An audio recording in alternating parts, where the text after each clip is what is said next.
Namaste. My name is Rui Zimmer. I'm International Meditation Master. Today I want to speak virtual life becomes meaningless. When I was a kid, our father was totally against the TV.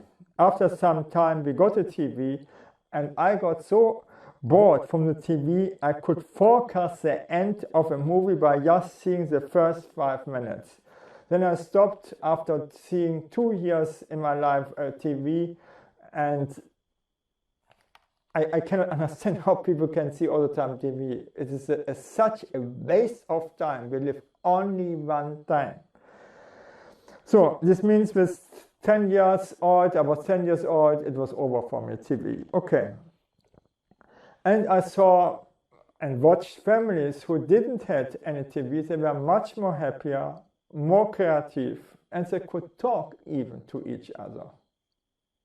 Yes, this exists. That existed. But today we have only YouTube, or we have only Facebook. And time for kids, and even talking to kids, for what is that good? No? You see beautiful couples here everywhere sitting in Krabi. They're sitting close together and making Facebook. That is conversation. Okay.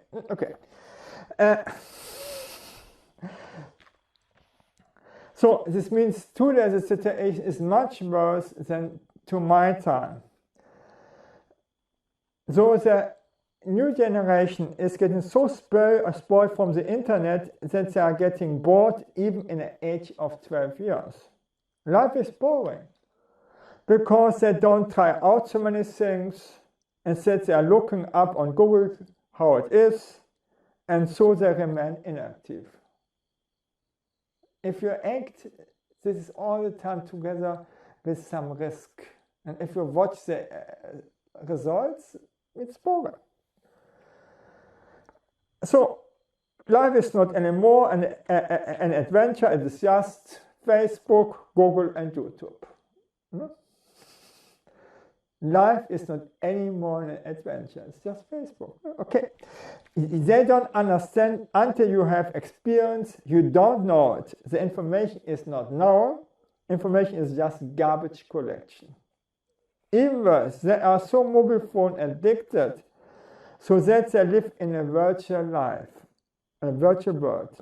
It is scientifically proved that you cannot give a kid a mobile phone because the kid will not develop fully their senses, body movements, creativity, and it learns to suppress their own feelings.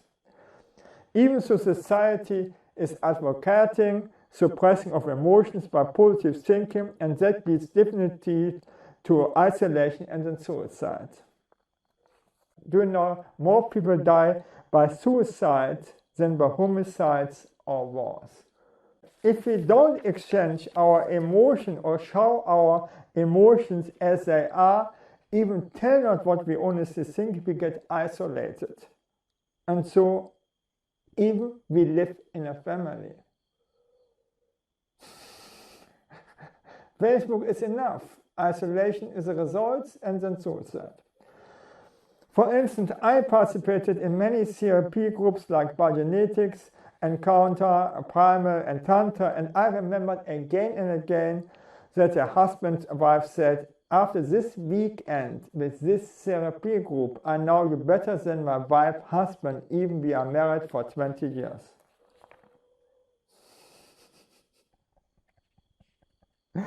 This means, as usual, that their relationship is very shallow or superficial, both doing their shows, honesty exchanging what they think or feel is not.